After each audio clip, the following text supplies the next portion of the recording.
আসছে বাসায় ঢুক, তোর খবর আছে। মা আমি তো তুই যা ঢুক ভিতরে। সুজানা তুমি এমন কেন মা? আরে আমি এটা বসে নেই, তারপর পুরো ঘটনা তুমি বসো। ঘটনা, তোমার ঘটনা আমি পরে শুনবো, তুমি আমার কথা শোনো।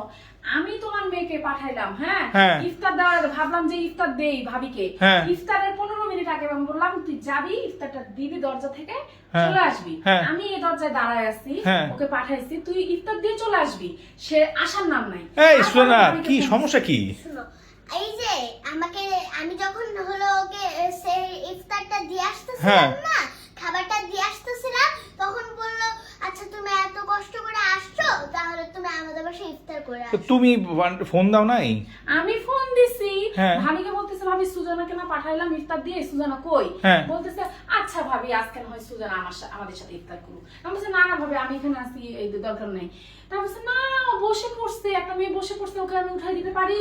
সুজানা, চিন্তা করো, ও যায় বসে পড়ছে। তুমি কেন ওখানে ইফতারে বসে পড়ছো? আন্টি আমাকে বলছে যে হলো তুমি ইফতার করো, তখন আমি ভাবলাম না উনি একটা বড় মানুষ আমাকে বলতেছে, তাহলে আমি ইফতারটা করেই যাই, তার জন্য আমি ইফতার করছি। আর বড় কথা হলো ওরা তো হলো একদম স্পেশাল খাবার রান্না করছে, এই যে হালিম হ্যাঁ। আর হলো বিরিয়ানি রান্না করছে ওরা। হ্যাঁ এই বুঝছো, এবার বুঝছো তুমি যে তার ওই জন্য আমি হালিম আর বিরিয়ানির লোভে তোমার মেয়ে ওখানে ইফতার করতে বসে গেছে। মানে বুঝছো? এটা মানে আসল তুমি কথা। না না না না তার মানে সুজানা এইটা হচ্ছে মেইন ঘটনা। আরে না উনি হ্যাঁ? তো একটা বড় মানুষ না, আমাকে বলছে তার জন্য আমি কথাটা শুনছি। মানে বড় মানুষ বলছে এই জন্য তুমি উনার সাথে ইফতার করেছো। তা বাসায় তো তোমার আম্মু বসেছিল না তোমার সাথে ইফতার করবে? আর বড় কথা হলো হ্যাঁ। বিরিয়ানিটা খুব মজা হয়েছে। এইটা হলো আসল কথা। আসল কথা। হ্যাঁ কত সোজা। এইটা হচ্ছে আসল কথা না? আমার এখানে মনে হয় গন্ধ আছে, একটু শোনা যায়। হ্যাঁ এখানে তোর গন্ধ শোনাচ্ছি। ওরে এতটাই সোজা।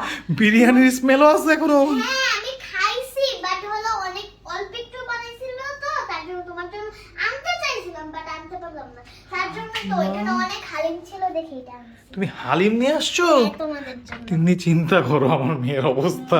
তুমি পাঠাইছো, তুমি হাসতেছো? তুমি হ্যাঁ?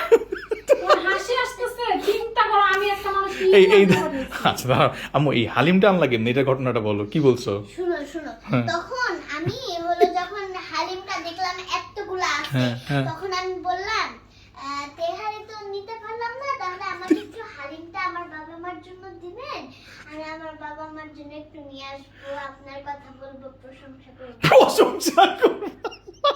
চিন্তা করো আমার মান সম্মান সব ধুলাই মিশে যাবে। আর যদি জীবনেও আমি আর আমার জীবনে যদি তোকে তোকে যদি কোথাও কারো বাসায় পাঠাইছি, আল্লাহ। সোচামি করে একদম বিরিয়ানি খাই আসছিস, আবার আসার সময় হালিম লয়ে আইছিস। সুন্দর একটা গন্ধ। শোনো আমার অশান্তি শোনো, ভালো লাগে তুমি না। দেখো চিন্তা করো, তুমি তোমার মেয়েরে পাঠাইলা ইফতারে গিয়ে 4 তলায়, সেই মেয়ে আসার সময় সে নিজে ইফতার খাইছে ওই পাশায় গিয়া, হায় রে, আবার লয়ে আইছিস। আবার সাথে করে হালিম নিয়ে আসছে। মনে মনে কি আর শোনো চিন্তা করতেছে? আমার কিন্তু হালিমটা দেখে মনে হচ্ছে ভালোই হবে। হ্যাঁ তুমিও তো আরেকটা সোচা, তোমরা দুইজন মিলে এখন আমা হালিম খাও। তুমি এক কাজ করো, একটা স্পুন নিয়ে আসো, আমরা দুইজন একটু ভাগাভাগি করে হালিমটা খাই। তুমি খাবা নাকি কিছু? আর তিনি হালিমটা ভালোই হবে মনে হচ্ছে।